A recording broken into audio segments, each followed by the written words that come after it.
Hey guys, it's Ashley from Adventures Across and welcome to my channel.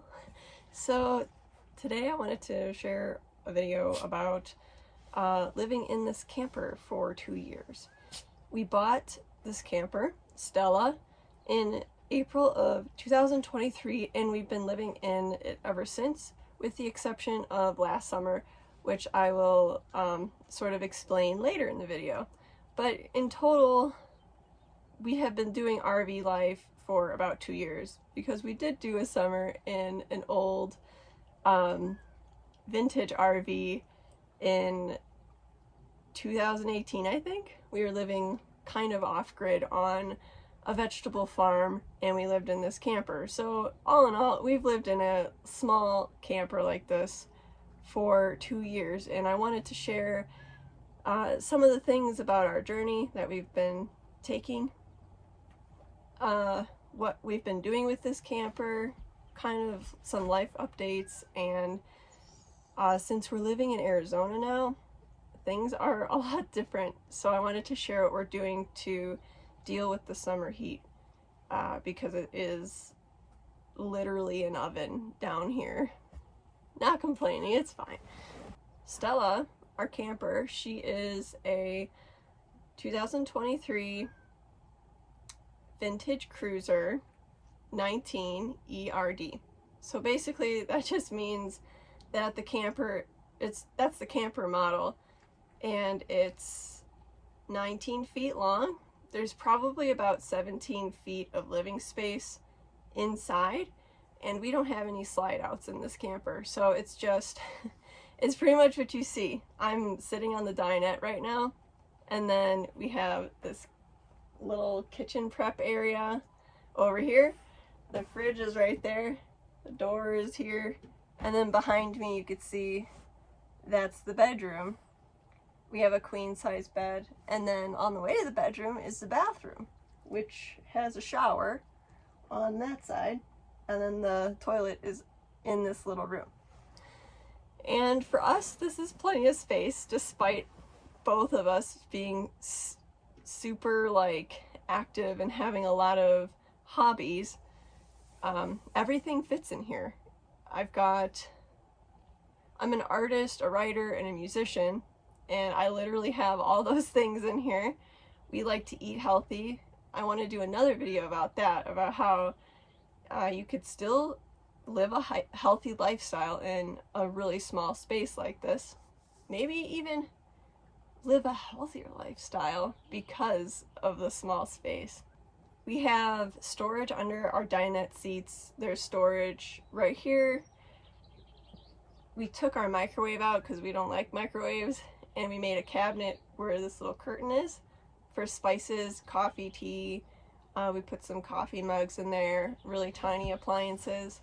Above the fridge we have another shelf that we made, and we put the Vitamix blender base in there and all of our water bottles and thermoses. Under my dinette seat is the water heater on one side, and then all of my art stuff on the other side.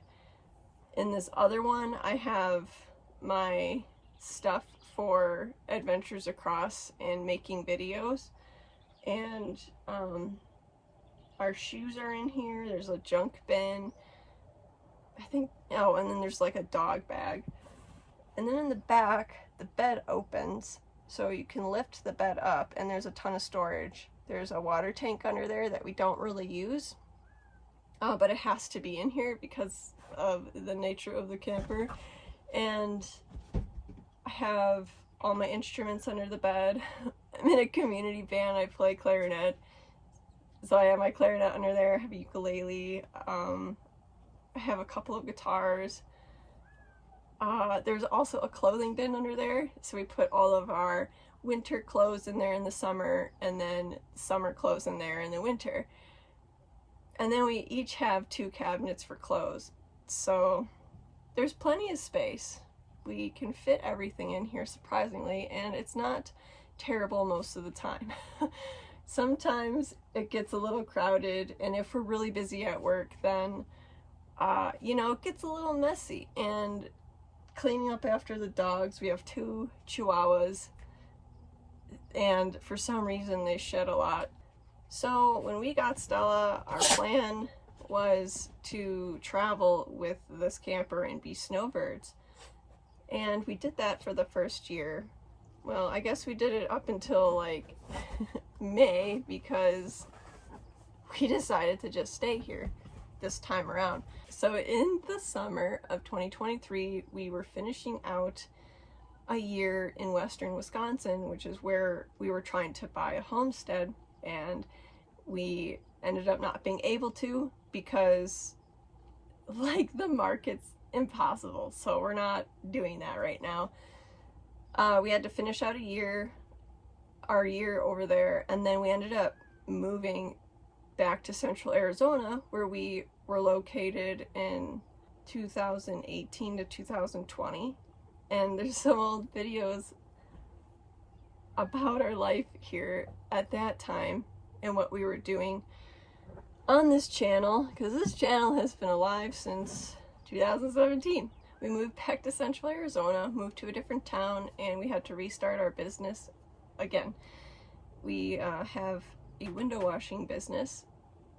Austin and I wash people's windows, and at first we were a little afraid, you know, were we going to be able to do that full time and make a living, but it has proved us so right that we can, and we're doing really well with that.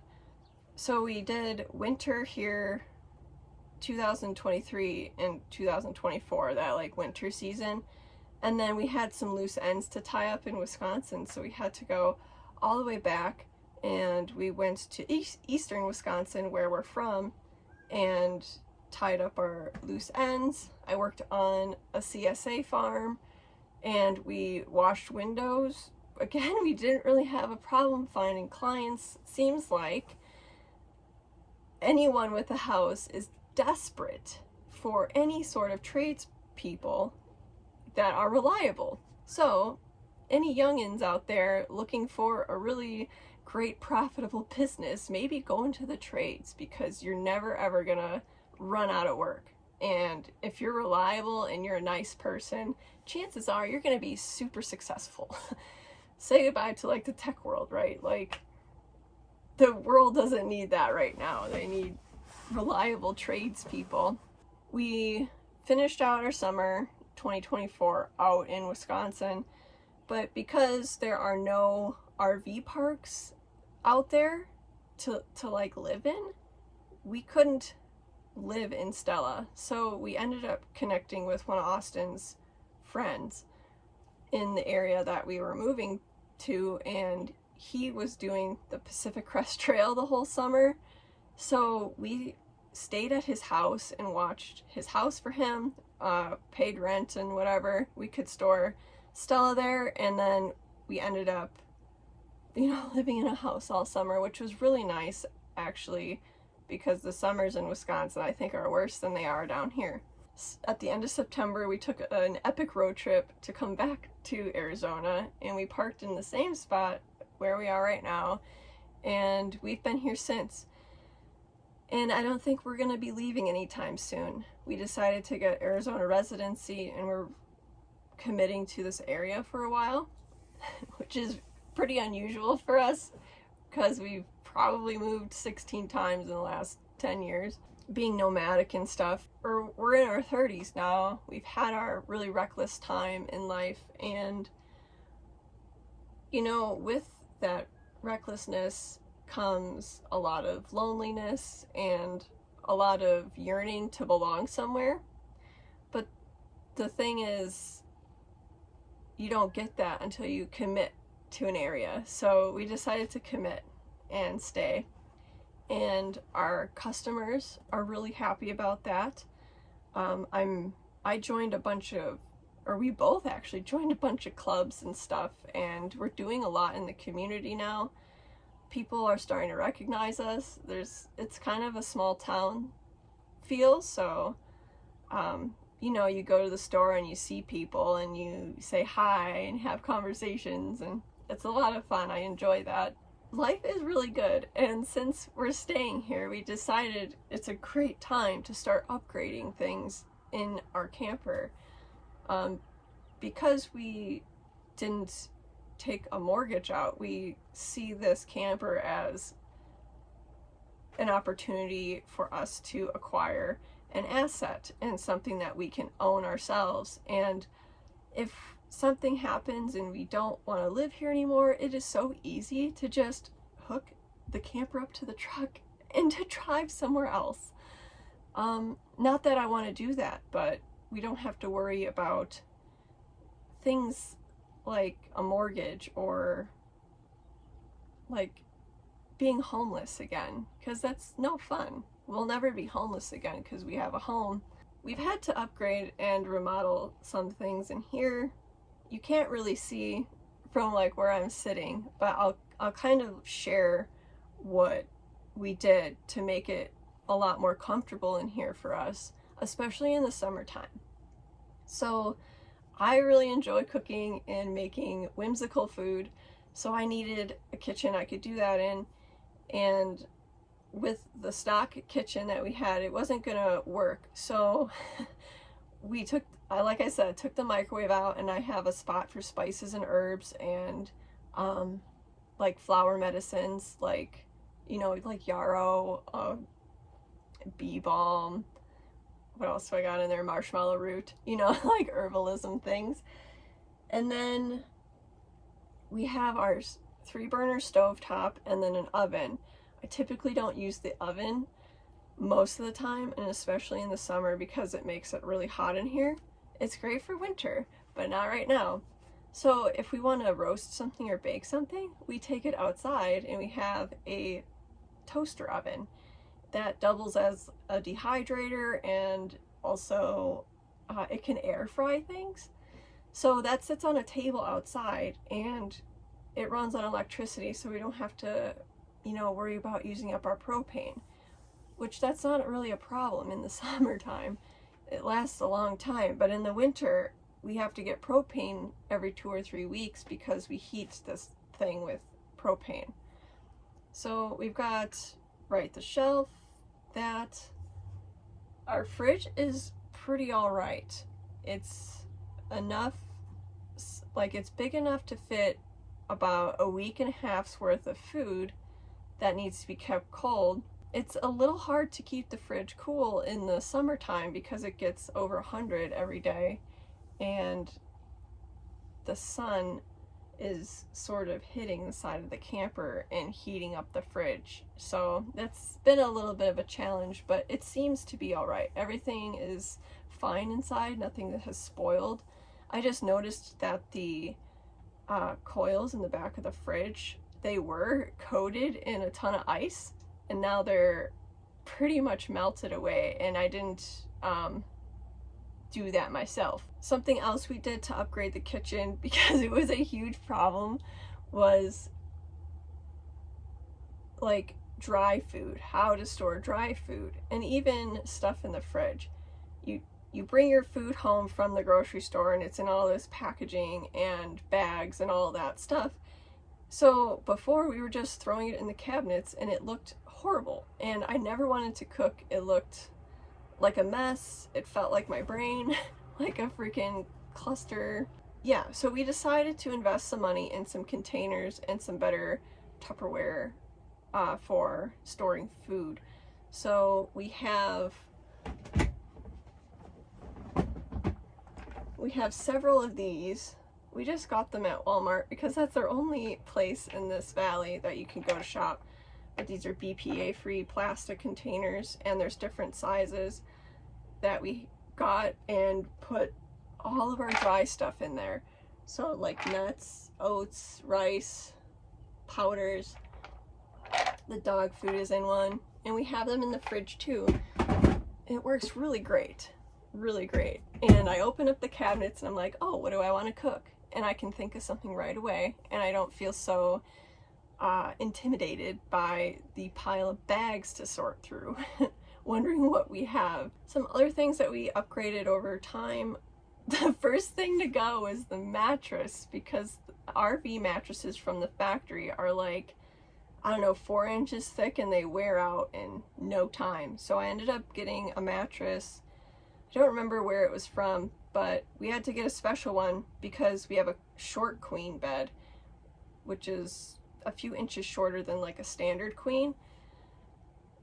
It's not a big deal for us because neither of us are over 5'5". I think Austin might be 5'5" or 5'6", but I'm 5'3", so we both fit in the bed, and whatever. It works great. And the bed is so comfortable. It has a pillow top. I got a special cover to put around the mattress to keep it safe, and so no bugs get in it. So if the dogs jump up on the mattress when there's no sheets on it, that it doesn't get dirty. I also got new seat cushions in the dinette area because, again, the cushions from the factory wear out so fast, and my butt was getting numb from sitting on these lumpy cushions. So I ended up getting some foam, just like upholstery foam in a certain density from Amazon, and I stuffed them in the cushion covers, and they're good. They're a lot more comfortable now. I also decided to decorate a little bit in here because I don't necessarily like the vintage cruiser decorations. I like the blue, like the blue theme in here, but it was too much, and we needed something to cover the leather seats because we have dogs with nails and I don't want them ripping through things. So I ended up getting these cute retro muslin, they're crib sheets for like baby cribs, but they fit perfectly on these RV cushions, and it looks so much cuter in here with these little poppies and calendula flowers, and I think it goes well with the blue. It's not, it kind of tones the blue down a little bit. Something we've had to do for the heat, because this is a thing down here, we live up on a mesa and there's no trees shading us, so we have to create our own shade, and we have to figure out ways to keep the inside of this camper cool with the air conditioning on. The sun is so hot here that it heats up the windows, and you can't even hardly touch them because they get so hot. So something that we've had to do is make these custom window covers. You've probably seen this stuff, right? You put it in your windshield to reflect the sun from coming in your car. Well, you can buy rolls of this. It's called Reflectix, and they fit on, you can cut them to fit on your windows. So this one actually goes right there, and during the daytime, after like 9 o'clock, we will put these on most of the windows that are getting sun coming through them. And we put these little command strip Velcros on the corners to keep them up. And then we've labeled all of them. So when we're not using them, we just roll them up together, and then since we're not always using the table in here, which may sound funny, we'll put it underneath this area that I'm sitting in, or we'll put it under the bed or in the shower. The shower is also a closet. We use it as a place to put dirty clothes and miscellaneous things that don't have a place. That has helped a lot. And then we also got 3 sun sails to put on the outside of the camper. A sun sail is basically this big tarp-like thing, and it's sort of permeable, so air can get through it and water can get through it a little, but not too much. And we put one on 3 sides of the camper. So at any time of the day, the sun is like beating down, but it's hitting the sun sail, so there's a little bit of shade hitting the camper instead of just full blast over 100 degrees sun that's like baking everything. It was also an opportunity to do some fun decorating outside, and Austin had a lot of fun making these cute rockscapes around the where we attached the sun sails to. We kind of just used a bungee to attach the sun sail to a rock, and then there's a pile of rocks around that rock, and then he put some cute solar lights on all of the rocks. And because we live in the desert, in a pretty wild area, there are a lot of wild animals that come around, so rats are a big problem here. We've never had them, knock on wood, because we heard about it soon enough to just prevent it in the first place. So that's one reason for all the solar lights outside, but we also keep a bright rope light underneath the camper, and that kind of repels the rats from coming close to us. Because if they're visible, then they can get eaten by predators, right? So they're not going to come over here and mess with us. Okay, this one's kind of funny. When we got here in last October, our toilet started to smell really bad, and I thought maybe it was the sun hitting the side of the camper and heating up the black tank and making the tank smell bad, but no. There's a recall on the toilet that they put in this model camper, and it's kind of horrifying. The seal on the inside of the toilet bowl like stopped working, so poop and pee and all kinds of other gross stuff was leaking through the seal. And the RV toilet has two bowls. There's like a bottom bowl and then there's the inner bowl, so the stuff was getting in between the two bowls and making like a cesspool of disgusting shit. It was horrible. So we ended up getting a free toilet. Now we have a porcelain toilet, not a plastic toilet. Right, we just had to file a claim with our warranty, and we found a really great RV repair company in the area, and they came out and did it in like no time. It was unbelievable. So nice. And we also had to replace our water pump underneath the bathroom sink because, again, whoever was building this camper was just not paying attention or something, and they put a stripped screw in somewhere, and the pump like broke apart and water started leaking everywhere. And thankfully it didn't escalate to a terrible situation, but we had to get that water pump replaced. That was last winter. One more thing that we did, so there are roof vents, and before we even took it off the RV lot, when we bought the camper, we got these vent covers to protect those, so they are weather resistant pretty much, and it keeps a lot of like bugs out, although the honeybees find their way in anyway somehow. I'm not sure how that happens. So living in here varies upon the season, right? So summertime is kind of like winter in Arizona. A lot of people spend most of their time indoors, I've noticed. The best time to be outside is early morning or around dusk. There's a lot of activity those times of day. It's a great time for us to work on like business stuff, or I'm getting really into my hobbies again, like my creative hobbies. So I'm working on books, YouTube videos. I do a lot of editing and book reviewing for other indie authors now. So I have a stack of books I gotta read. Our neighbors gave us a grill before they left, so we've been learning how to grill out. Like, what a concept. And also, one of my neighbors and I started a community garden at the RV park, so I want to do a video about that too, because it's actually really cool. It's right over there, I can see it from here. And it's doing so good. I'm really surprised. It wouldn't be possible without putting up shade cloth and irrigation, and we dug trenches in the spring and filled them with horse manure from the horse lady down the road that we met.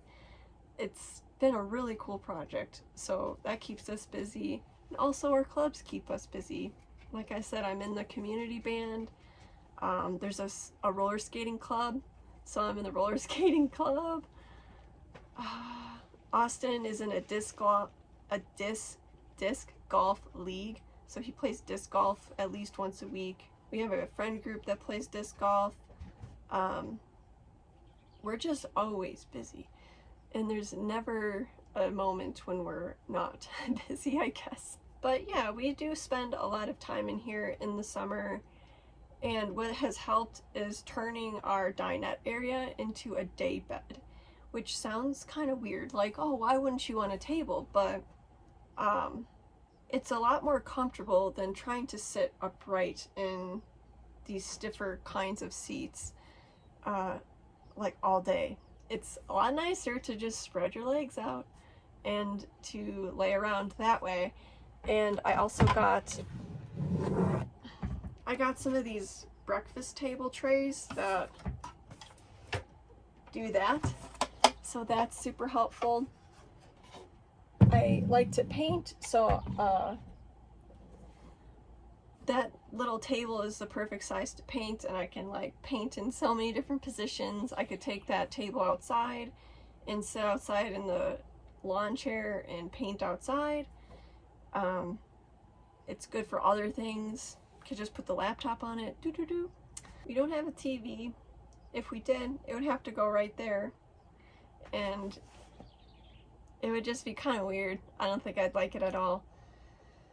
So if we want to watch anything, we'll either watch on a phone or on a laptop, which is not a big deal with these breakfast tables. It's like breakfast in bed all the time, right?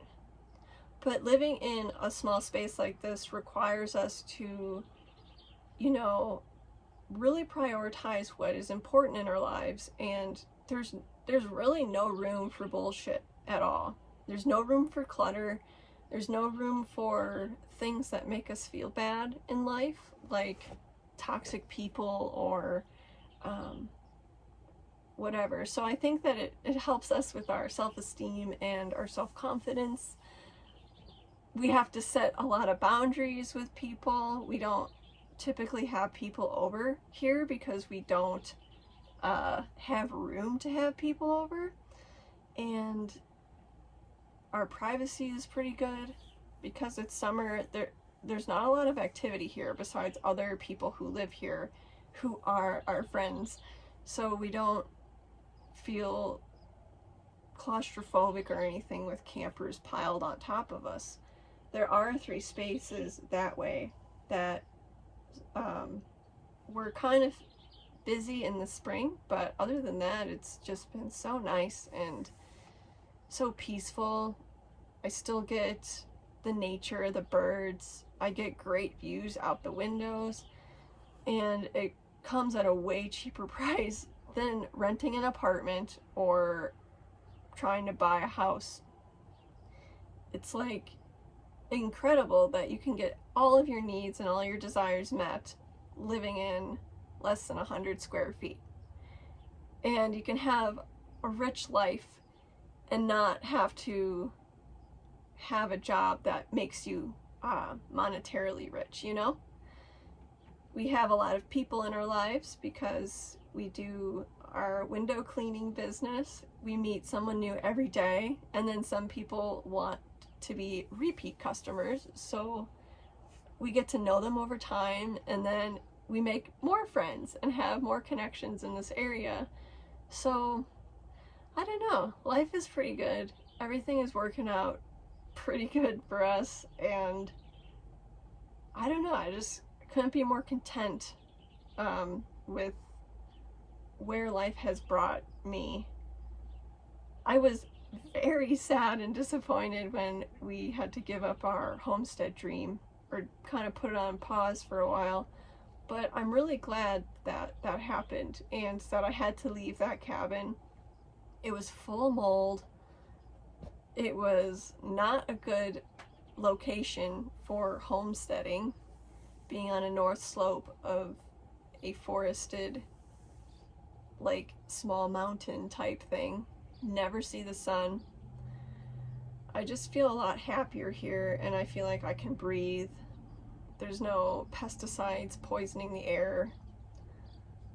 So, I don't know. Life is good. Thanks for watching this video. If you have any questions for me about RV life or like anything that I've talked about, just leave them in the comments and I'll either answer your questions, or if it's like a popular topic, I will make a new video because I think that's fun.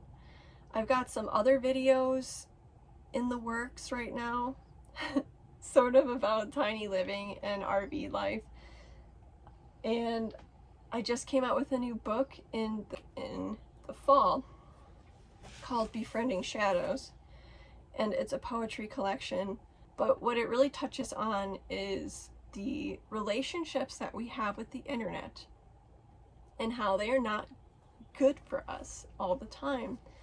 And in the book I really share my own vulnerable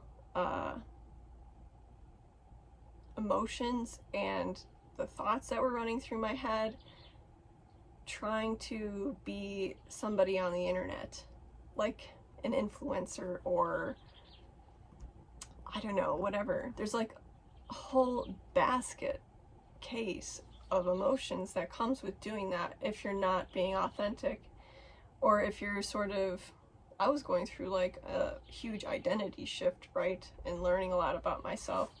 So I put that in this book, and I really encourage you, if you are having like anything like that, or if you're really yearning to get out of being so reliant on the internet and getting back into the world and having a good ass life again, I recommend this book, and can help you process your own emotions and encourage you to like go make a life for yourself, because there's so much whimsy and wonder and beautiful people in the world, but you're not going to find them on the internet. You're going to find them in your own backyard, and I really want to give that to people. I want to give people that encouragement to go and build your best life. So that's Befriending Shadows, and I'm really proud of it. I wasn't going to finish this book and publish it, but I did. I have some other poetry books I'm working on, and I'm working on a fictional series, fantasy series, that probably won't be done for 10 years, but that's what I'm doing right now. Anyway, thanks so much for watching this video. I hope you got something out of it, and I'll see you in the next one. Bye!